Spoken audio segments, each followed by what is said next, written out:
My name is Stacy, and I am a 37-year-old wife and mom. Eric, my husband, and I, together with our daughter Wendy, were busy preparing for a family event. Oh, did I mention that it was the return of none other than my brother-in-law, Uncle Isaac, returning after the Grateful Five in the Slammer, to our house.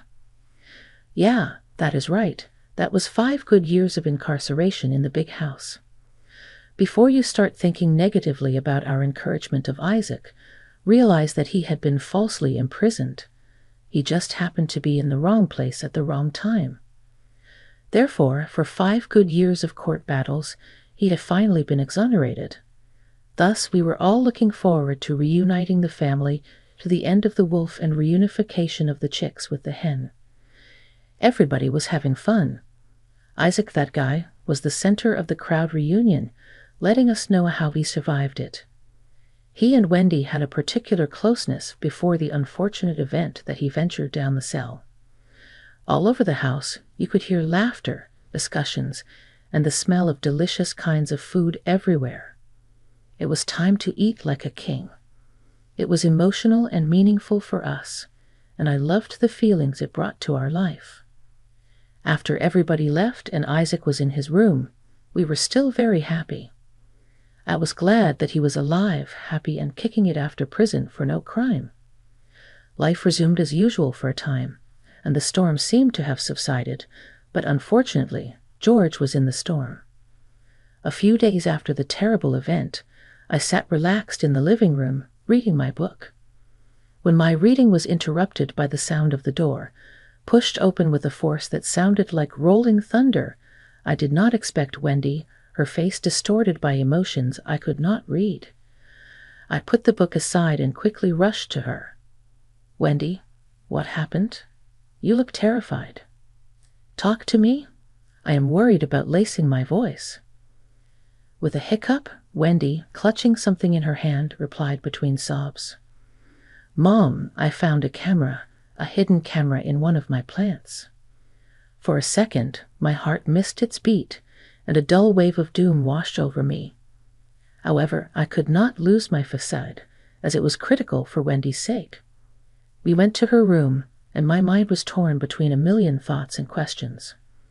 There it was, amidst the green leaves of Wendy's favorite plant, and I watching her every move. How long has the camera been here? Disgust, fear, and anger brewed inside of me. I made no delay. I immediately called Eric, shivering words across the wire. "Eric, this is Stacy. You won't believe what I have just found. There is a hidden camera in Wendy's room.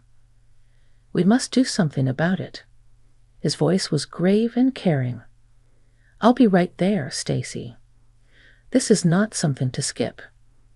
This is our daughter's privacy we are talking about, and whoever did this will rot in jail." Clutching me as we waited for Eric's arrival, Wendy's tears stained my own shirt. Although she blamed herself for not identifying the intrusion sooner, I repeated several times that it was not her fault. I vowed I would stand by her side until we got to the bottom of this horrid affair. Eric's eyes when he entered the room reflected a stewing rage that only his controlled exterior disallowed to boil over. Inspecting the camera thoroughly once more, seeking any clue that could guide us to this despicable perpetrator, it was a horrible trust violation, and we vowed we would find out who was responsible. The illusion of our nest's safety had been broken by the crime.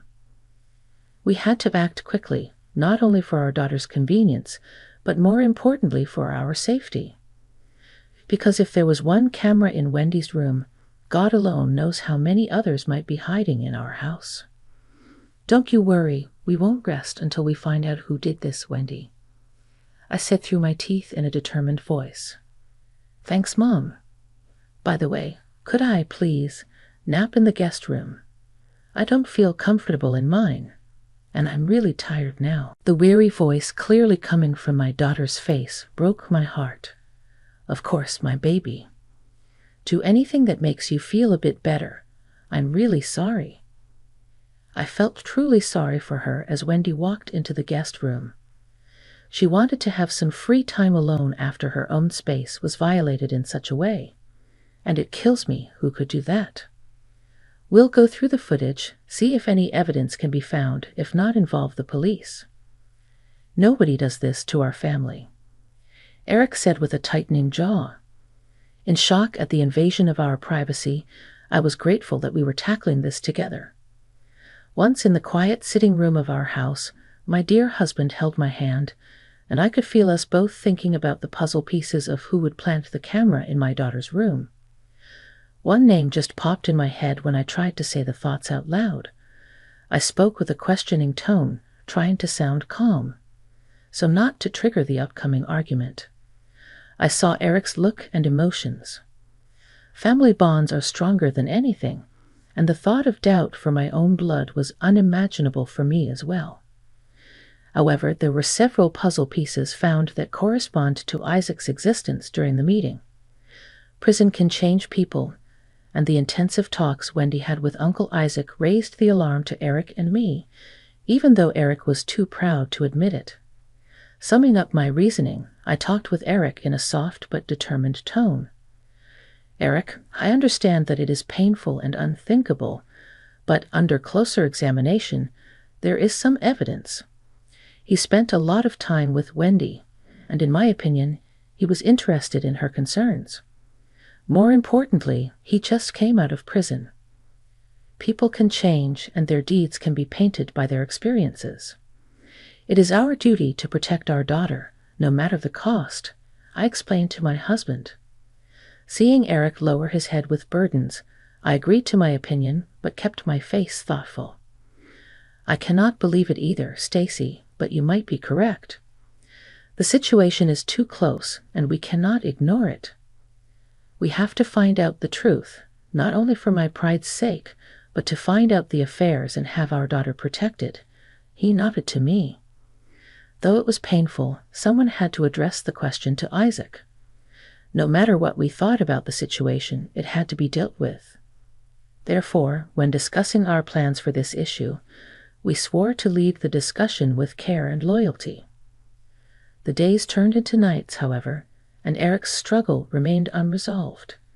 Sworn loyalty to his brother on one side, the chilling suspicion that clearly states that something is wrong on the other, the situation pressed heavily upon all of us.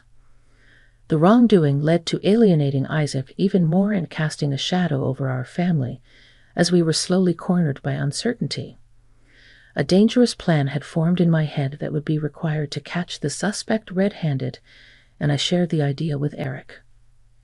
I know this would be risky, but something tells me that we have to host another family event, I told my brother. The person that installed this camera in Isaac's office, they would jump at the chance of retrieving it, I'm sure of it. And it's not about spying for sure, but purely about a good opportunity. I empathize with the last words. Eric seemed torn still, but eventually agreed. We had to explore all possibilities before calling for professionals to handle the situation. It was a difficult and desperate measure, the only thing that could provide the safety of our family and restore the sense of security. I picked up the phone and dialed Tina's number. "Hello, Tina. This is Lily. We thought about getting the family together again and thought that everyone might be busy. Would you and Isaac like to come?" I tried to modulate the tone of my daughter's voice. Tina was too enthusiastic about the proposal and uncharacteristically easily agreed. Of course, it will be so much fun. We haven't been together in a long time. It felt a little strange to me. Tina was herself and never too excited, but I discarded this feeling, genuinely associating it with her usual excitement about the event. Eric and I began to prepare for the upcoming event. The house was saturated with anticipation and anxiety. Every object and every centimeter of the house was again examined for evidence of invasion. Our intention was to pretend, to recreate the illusion of normalcy under the guise of hospitality and human warmth. It was a high-stakes game that put the future of our family in the balance. As the day of reconciliation drew nearer, I had an unpleasant feeling weighing upon me. We were approaching a dark, foggy place where the outcome was unknown, but there was little left to do but move towards it, for the sake of our daughter's safety and the sacredness of our house. The morning of the gathering, the atmosphere of familiarity flocked to the house again. The air was thick with waiting, and the water under the cliffs was on the verge of overheating. Isaac would pretend to be himself. He was the first to target the maid of the crowd with his charm, but the display was met with cool reactions from both Eric and me. The heavy weight of suspicion between us loomed heavily, and over the gathering there hung a somber pall. It was one of the toughest decisions we had to make to ensure Wendy's well-being and prevent her from any potential harm. We sent her on a sleepover at one of her friends' places, and we told her it was for the best, even though we did not admit what demons we were really battling.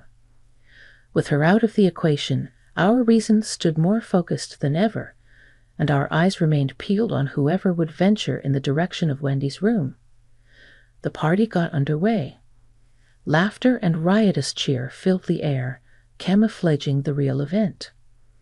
Behind the welcoming exterior of his and my role as hosts, we ensured an eagle eye scanned for any suspicious behavior. Our sleuth was on peak performance. The beat of the music and dance scores that night acted as the perfect backdrop to our secret mission. The partygoers remained innocent, but we knew that the person who hid the camera must be on the lookout to get it back. We were ready to pounce to unearth the sorrows of secrets and defend our privacy and honor. Tina was up to some mischief. Her patterns seemed suspicious. She kept excusing herself to the bathroom with uncharacteristic urgency, rubbing the worry on my soul. My suspicious instincts sharpened and my curiosity piqued. I walked towards Tina as she headed towards that fatal bathroom. My heart raced and my anger flared within me. When she disappeared right into Wendy's room, I could not hold it anymore. Taking a step forward, I called her name. Tina, what the hell are you doing in Wendy's room? Startled, Tina turned around, her eyes darting around the room. I could see her desperately searching for any way out of this uncomfortable situation, but there was no escape from the truth. The tension between us became thick, filled with countless words that none of us wanted to say. I asked you a question, Tina. What are you doing in my daughter's room? Tina's image as a diligent employee that I trusted so much suddenly collapsed. A tear welled up in her eye, and her voice began to tremble. I was just looking for Wendy. I was surprised she didn't join our celebration this time. You were looking for her in her drawers. I looked down. Her hands were still in the drawer she was rummaging through. I can explain. Save it. The person whom we trusted the most, whom we had defended dozens of times in the past, had betrayed us. The room spun with uncertainty and a poisonous mixture of doubt. Without wasting a second longer, I beckoned Eric over. He was near me, and he hurried. I could read from his face that he thought we had caught Isaac red-handed when he was with Wendy in her room. However, his jaw dropped when he saw who entered the room, and it was Tina. You set the camera for us to see, didn't you? Why, Tina? Why the hell would you do such a thing? Eric didn't take a second. We had caught Sin, and he wasted no time. Bring Isaac over to Wendy's room. As the boy entered to see what was going on, his eyes fell on Tina first, who was weeping. Before he could utter a single word, Eric closed the door quietly behind us, ensuring that the remaining party members remained oblivious to the drama that was unfolding. I took a long and deep breath, and then her voice calmly began to say whole phrases. I started with the fact that a camera was found here in Wendy's room. You secretly watched us, and our trust that you will not offend was destroyed. Her phrases were everywhere, as if their meanings simply hung in the air. We organized such a meeting, Isaac, to find out who did it, who put this camera here. And to be honest, at first, we thought it would be you. Bro, I'm just sorry. How could I suspect you, bro? Fought in prison and terrain. Yes, enough. I, for the most part, suspected you, Isaac. Forgiven, but after I caught Tina here, I realized that you couldn't do that. Isaac looked around reluctantly. His eyebrows drew together, first to Stacy, then to Eric, and then returned to the fateful glance at Tina, his eyes seeking answers. Tina, what are you doing? Why are you here in Wendy's room? What's going on? We found Tina rummaging through Wendy's room in search of something. She left the camera too. Now that all are present, we have to decide what to do with you, Tina. Why do you need this? Tina's eyes rushed around the room, trying at any moment to find help for her husband, but Isaac, too, was just in shock along with the rest. Well, yes, you caught me. Yes, I left the camera in Wendy's room. And I came here now only to pick it up. We know that. You are caught. And we're just fiddling. Why? Because I'm simply jealous, okay? Committed Tina's words with confusion, even some shame and hostility. Everyone was well aware of the root of her actions. She'd seen Isaac and Wendy talk several times the last time they'd had a family gathering, and it made her feel nauseous and envious. What made Wendy so special that Isaac would pay her so much attention and affection over her? Isaac couldn't help it. What the hell do you mean? Tina, you know I love Wendy, but it's not like I have a creepy. I just needed to make sure she was fine. Being an uncle is important to me. I'm not sure. I love her and my family. I did it out of love and concern, nothing criminal. You know me. Oh, yeah. Then why were you always praising Wendy, going on and on about how amazing she is and how well she's doing in school? It made me wonder what was so special about her. So you're acting crazy because I'm a proud uncle, Tina? Tell me, is there something wrong with being a proud uncle? I have every right to appreciate and support Wendy. It's not about favoritism or anything more than genuine love for my niece. I didn't think that you'd feel this way. Trying to navigate through the tumultuous emotions in the room, I directed my attention to Tina. What were you hoping to uncover by planting the camera? What did you expect to find exactly? I just wanted to see how Wendy lives her life, Maybe if I could understand her better and emulate her actions, I could gain the same praise and attention from you, Isaac. I wanted to feel valued like her. You're a creep, Tina. Jealous of a teenager? How low can you sink? This is beyond messed up. So, after the awkward silence that could put a library to shame, Eric decided to pull the plug on the party. Good call, I must say. The last thing we needed was to keep a party going after discovering Tina's true nature, the resident creep of the year. With the room now cleared of all the relatives, it was just Eric, and I left to grapple with the aftermath of Tina's little escapade. Let me tell you, it wasn't a pretty sight. I let loose on Tina, unleashing a verbal barrage that could make a sailor blush. I mean, who does that? Who plants a damn camera in their niece's room? Sick in the head, that's who. Isaac, poor Isaac, stood there like a lost puppy, disappointment etched all over his face. I guess he couldn't fathom what kind of twisted game his beloved wife was playing. Can't say I blame her. Might be equally dumbfounded if my better half turned out to be a great lunatic. As the dust settled and our emotions ran dry, Eric and I found ourselves sitting in our once cheerful home, now tainted by the sinister acts of one family member.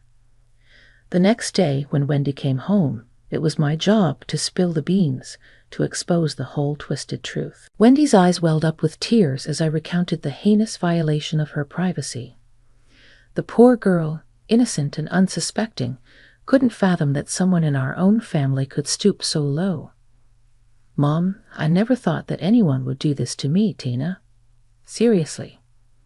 I shook my head, unable to wrap my mind around it. Believe me, none of us saw this coming. Tina's gone off the deep end for sure. With Wendy in my arms, her tears staining my shoulder, I made her a promise. We were going to fight back. Pressing charges was only the start. Tina needed a reality check, and we were more than happy to provide it. Mom, what about Uncle Isaac? How's he doing? I sighed. Honestly, not great. He's told me more than once that he can't really enjoy being free when he's married to a nut job. So, what does that mean? Are they getting a divorce? I don't know, baby. I hate what she's done to this family, she said. Same. Our top priority right now is your safety.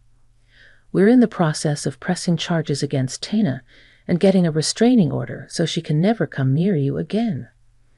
We're pressing charges and looking into a restraining order against Tina, the camera-wielding menace. Meanwhile, Isaac has not spoken to us since we found out.